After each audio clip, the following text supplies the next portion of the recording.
বিরল এক দৃশ্য দেখে অবাক হচ্ছেন সবাই। এক ব্যবসায়ী ও শত শত মৌমাছির অদ্ভুত শান্তিপূর্ণ সহাবস্থানের গল্প এখন আলোচনার কেন্দ্রবিন্দু। আশপাশে অনেক দোকান থাকলেও কোনো দোকানে না গিয়ে প্রতিদিন সকালে শুধু নুরনবী সবুজের দোকানেই হাজির হয় মৌমাছিরা। আর সন্ধ্যায় মাগরিবের আজান হলেই নিয়ম মতো ফিরে যায় নিজেদের ঠিকানায়। আমি সকালে দোকান করলে ওনারা আসে, আবার সন্ধ্যায় মাগরিবে আল্লাহু আকবার করার সাথে সাথে ওনারা ওনার স্থানে আসতে যায়। গত ১৩ বছর ধরে এমনই অদ্ভুত বন্ধন গড়ে উঠেছে সবুজ ও মৌমাছিগুলোর মধ্যে।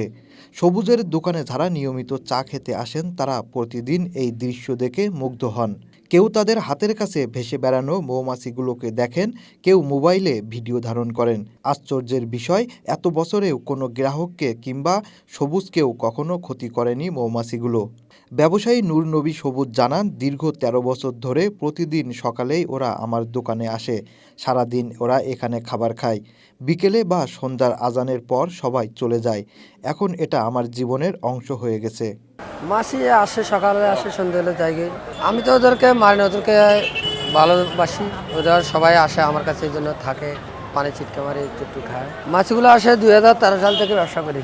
না, কাউকে এলাকায় কোনো দোকানে নাম হচ্ছে না, সেটা আমি জানি না, সেটা আল্লাহ পাকে ভালো জানে। জি না, কাস্টমার ক্ষতি করে না।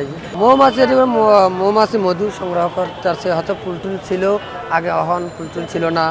খিদার তো অবরত এখানে আসছিল, চিনি খাইতে স্যার। তো সেই জন্য আমি আবার একটু একটু পানি ছিটতে দিই, যেন এরা খাইতে পারে। স্থানীয়রা মনে করেন, সবুজের দোকানের মৌমাছিগুলো এমন উপস্থিতি শুধু বিস্ময়কর নয়, প্রকৃতির প্রতি মানুষের ভালোবাসা ও সহমর্মিতারও একটি সুন্দর উদাহরণ। কেউ কেউ আবার মনে করেন, প্রকৃতির প্রতি যত্নশীল হওয়ার ফলেই সবুজের প্রতি এমন বিশ্বাস ও স্বস্তি পেয়েছে মৌমাছিরা। ১৩ বছরের এই অদ্ভুত সম্পর্ক এখন সেই এলাকার মানুষের কাছে একরকম আকর্ষণীয় ঘটনা হয়ে উঠেছে। মানুষ আর মৌমাছির শান্তিপূর্ণ সহাবস্থান যেন প্রকৃতির কাছ থেকে পাওয়া এক অনন্য উপহার।